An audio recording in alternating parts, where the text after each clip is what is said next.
दोस्तों good afternoon. तो कल के बाज़ार का एनालिसिस देखते हैं। तो एनालिसिस से पहले मैं कुछ बात डिस्कशन करना चाह रहा हूँ। काफ़ी अप्रैल मंथ दोस्तों मेरा काफ़ी नुकसान हुआ है, 50,000 की नुकसान हुआ है।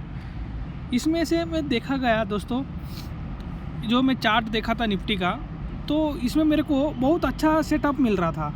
हर दिन का मैं सेटअप देखा था, रात को बैठ के हर दिन 2-3 सेटअप मिल रहा था। मतलब अच्छा था, एक एसएल भी हिट हो रहा था, 2 अच्छा प्रॉफिट भी दे रहा था, अच्छा पॉइंट्स भी कैप्चर हो रहा था।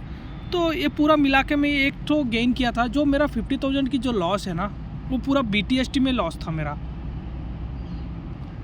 बीटीएसटी शायद मैं 3 दिन ले गया था, 3 बार, तीनों बार मेरा सही नहीं रहा। जो भी हो, काफ़ी बड़ा लॉस हुआ था मेरा इस महीना।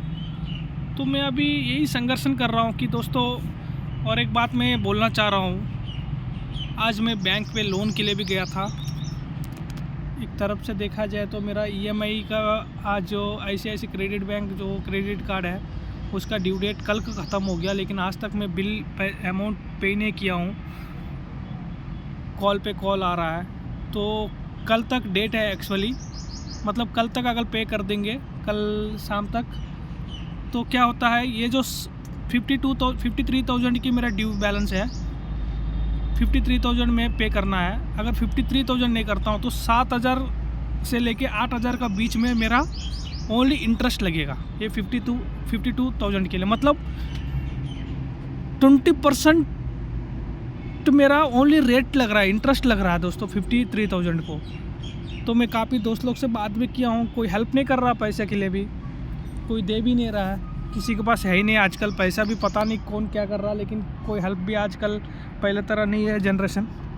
तो मैं बैंक पे गया दोस्तों, तो बैंक पे बात हुआ है, बट लेकिन बैंक से कॉल आएगा तो फिर मैं ईएमआई का पे करूँगा। नहीं तो फिर मेरा इस महीना वो जो 7-8 हज़ार की जो इंटरेस्ट है, वो फिर मेरे को देना पड़ेगा, बेफालतू का देना पड़ेगा। 7-8 हज़ार मतलब दोस्तों मान के चलो कितना पैसा है, ये कम नहीं होता है 7-8 हज़ार।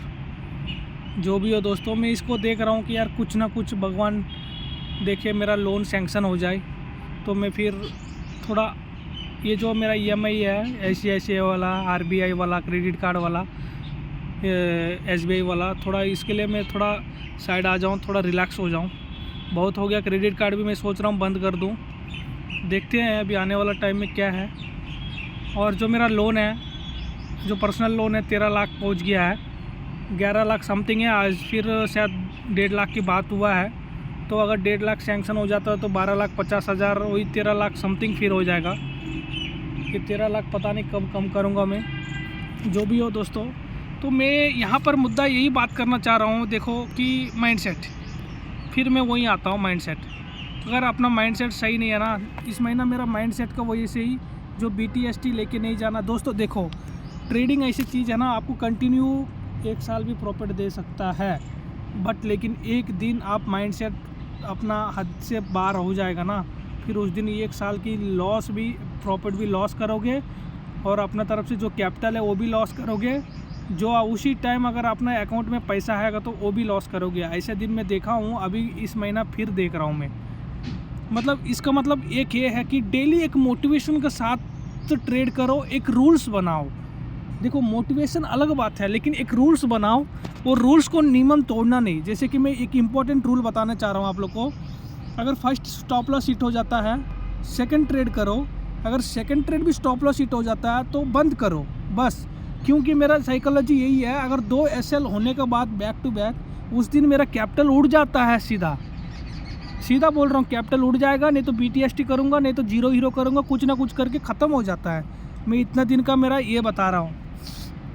और एक बात है, अगर फर्स्ट ट्रेड में प्रॉफिट आ गया तो सेकंड ट्रेड एक अच्छा कॉन्फिडेंट के साथ अगर सेटअप मिलता है तो एंट्री कर सकते हो, कोई मना नहीं है। तीसरा पॉइंट है मेरा, फर्स्ट ट्रेड एसएल हो गया, तीसरा ट्रेड भी प्रॉफिट में हो गया। फर्स्ट ट्रेड एसएल हो गया, सेकंड ट्रेड अगर प्रॉफिट में हो गया तो फिर भी बंद कर देने को सोचो। अगर करना है, एक अच्छा सेटअप बन रहा है तो फिर कर सकते हो। लेकिन यहाँ पर बस मैं एक ही बात बताने वाला हूँ important, first trade SL, second trade SL, उस दिन क्लोज करो भाई, ख़त्म करो। बस यही अपना रूल्स में लिख लो। और कभी भी BTST लेके नहीं जाना। देख रहे हो BTST के चक्कर में मेरा आज तक साला 50,000 का प्रॉफिट नहीं किया हूँ, बस मैं इस महीना लॉस कर दिया। क्या बताऊँ दोस्तों, यही होता है ट्रेडिंग बस। और एक बात है कि प्रॉफिट को होल्ड करना सीखो यार। ये 2-3 हज़ार में निकल जाता हूँ ना साला, आज तक कभी मैंने 2-3 हज़ार का प्रॉफिट से ज़्यादा देखा ही नहीं हूँ, लेकिन लॉस में तो साला बड़ा लॉस देखा हूँ मैं। इसको क्या बताऊँ बोलो, यही सब है दोस्तों। चलो मैं थोड़ा एनालाइज भी कर लेता हूँ।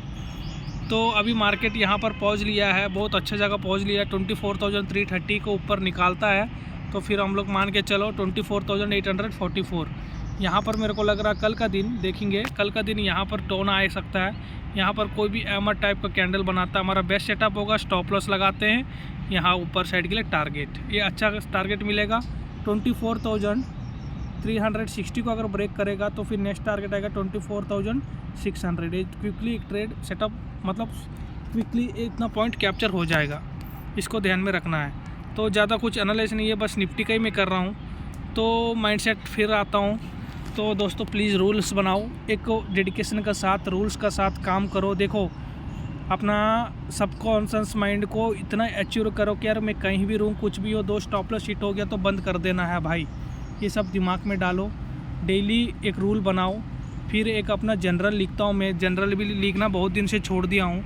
मैं डेली आया हूँ कोर्स के लिए, तो फिर ये सब अभी काफ़ी दिनों से मेरा पता नहीं इस महीना इधर आते क्या घूम गया। पहले 10 दिन देखोगे तो कोई लॉस नहीं, कोई प्रॉफिट नहीं मेरे को। ये पिछले जो परसों का कल वाला जो मैं ओवर ट्रेड ये लिया था ना, वो सेंसेक्स का था, उसी दिन मतलब क्या बताऊं दोस्तों, फिर उसका चक्कर में मेरा बड़ा लॉस हो गया 20,000।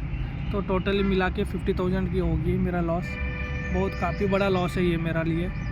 तो मैं अभी यही रूल्स बनाना चाहता हूँ, डेडिकेशन के साथ, रूल्स का साथ काम करूँगा। थोड़ा प्रॉफिट को होल्ड करूँगा, थोड़ा रिस्क रिवार्ड के पास काम करूँगा। क्योंकि देखो 2-3 हज़ार तो लॉस भी हो जा रहा है। अगर मान के चलो फर्स्ट ट्रेड सेकंड ट्रेड अगर स्टॉप लॉस बीट हो जाएगा ना, 3,000 2,000 लॉस ऐसे ही रह जाएगा। क्योंकि कम से कम 15 पॉइंट तो स्टॉप लॉस देना पड़ेगा। तो 15 से 20 पॉइंट का बीच में भी अगर स्टॉप लॉस देंगे तो फिर हम लोग फिर भी प्रॉफिट भी कितना कर रहे हैं, उतना ही कर रहे हैं भाई। 15 से 20 पॉइंट स्टॉप लॉस दे रहे हो तो कम से कम 60-70 पॉइंट 1:3 1:2 का तो टारगेट दो। 20 तो कम से कम 50 पॉइंट प्लस कैप्चर करना पड़ेगा। कम से कम 4,000, मतलब 1,500 दे रहे हो स्टॉप लॉस के लिए, कम से कम उसको जगह 3,500 4,000 प्रॉफिट निकालना पड़ेगा। तभी हम लोग क्या है ये लॉन्ग में सर्वाइव कर पाएंगे बैंक निफ्टी में। ठीक है, ये सब मैं बोलते हुए इसीलिए बोल रहा हूँ, थोड़ा प्रॉफिट को होल्ड करेंगे, बेस्ट सेटअप का साथ ट्रेड करेंगे। प्लीज़ छोड़ दो, सब कुछ छोड़ दो, दिमाग को फ्रेश रखो, माइंडसेट को फ्रीनेस रखो, शांति रखो, काम करेंगे धीरे धीरे। देखते हैं मेरा पहले लोन सैंक्शन हो जाएगा तो फिर मैं आप लोग के साथ नया सीरीज़ शुरू करूँगा। काफ़ी बड़ा लॉस हो रखा हूँ मैं, क्या बताऊँ। तो बाकी यही रखेंगे, मेरा एनालिसिस तो यही है निफ्टी का बारे में। अभी बुलिश नहीं होना, अभी साइडवेज रहना। बुलिश ही है मार्केट, बट लेकिन कल का दिन थोड़ा एमर टाइप का, कल थोड़ा नीचे आके फिर ऊपर एमर टाइप का बनाएगा तो फिर हम लोग यहाँ से बुलिश हो जाएंगे। और रूल्स में यही है कि BTST नहीं लेना है, 0 हीरो नहीं करना है, दिन में 2 ही ट्रेड लेना है। अगर 2 बैक टू बैक SL हो गया तो उस दिन नई ट्रेड लेना है। अगर एक ट्रेड प्रॉफिट एक ट्रेड लॉस हुआ तो भी बंद करना है। अगर प्रॉपर अच्छा सेटअप बना तो एंट्री कर सकते हो, लेकिन बड़ा लॉस देखो, स्मॉल लॉस होगा चलेगा, स्मॉल प्रॉफिट होगा चलेगा, बिग प्रॉफिट होगा चलेगा, लेकिन बिग लॉस नहीं चलेगा। हम तो बार बार बिग लॉस में फंस रहे हैं। धन्यवाद।